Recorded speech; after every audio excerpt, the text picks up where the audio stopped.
ಲೋಕಸಭಾ ಚುನಾವಣೆಗೆ ಕುಮಾರಸ್ವಾಮಿ ಅವರು ಸ್ಪರ್ಧೆ ಮಾಡ್ತಾರೆ ಎನ್ನುವ ವಿಚಾರ ಸಾಕಷ್ಟು ರೀತಿಯಲ್ಲಿ ಹರಿದಾಡ್ತಾ ಇತ್ತು. ಆದರೆ ಮಂಡ್ಯದಿಂದಲೇ ಸ್ಪರ್ಧೆ ಮಾಡ್ತಾರೆ ಅನ್ನೋದು ಇದೀಗ ಸುಳಿವು ಸಿಗ್ತಾ ಇದೆ.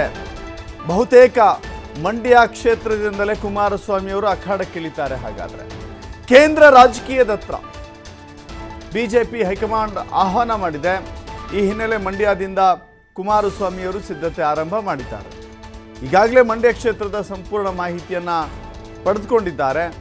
ಮಂಡ್ಯ ಜೆಡಿಎಸ್ ಮುಖಂಡರ ಜೊತೆ ಸಂಪರ್ಕದಲ್ಲಿದ್ದಾರೆ ಮಾಜಿ ಸಿಎಂ. ಲೋಕಸಮರದಲ್ಲಿ 6 ಕ್ಷೇತ್ರಗಳ ಮೇಲೆ ಕಣ್ಣಿಟ್ಟಿದ್ದಾರೆ ದಳಪತಿಗಳು. ಈಗಾಗಲೇ ದೆಹಲಿಯಲ್ಲಿ ಬಿಜೆಪಿ ಹೈಕಮಾಂಡ್ ಜೊತೆ ಮಾತುಕತೆಯನ್ನು ಮಾಡಿದ್ದಾರೆ.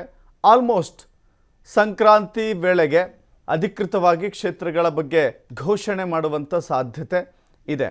ಕುಮಾರಸ್ವಾಮಿ ಅವರಿಗೆ ಒಂದು ಅಡ್ಡಿ ಆಗತ್ತೆ, ಅದು Sumalatha Ambareesh.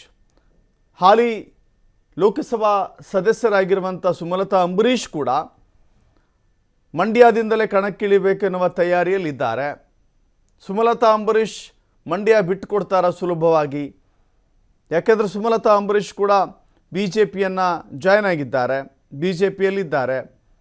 B J P JDS ಮೈತ್ರಿಕೂಟದ ಅಭ್ಯರ್ಥಿಯಾಗಿ ಸುಮಲತಾ ಅಂಬರೀಷ ಅಥವಾ ಕುಮಾರಸ್ವಾಮಿನ ಗೊತ್ತಿಲ್ಲ. ಗೊಂದಲ ಅಂತೂ ಖಂಡಿತವಾಗೂ ಇದೆ. ಈ ಗೊಂದಲದ ಮಧ್ಯೆ ಕುಮಾರಸ್ವಾಮಿ ಅವರು ಮಂಡ್ಯದಿಂದ ಮತ್ತೆ ಕಣಕ್ಕಿಳಿಲಿಕ್ಕೆ ಸಿದ್ಧತೆಗಳನ್ನು ಆರಂಭ ಮಾಡ್ಕೊಂಡಿದ್ದಾರೆ.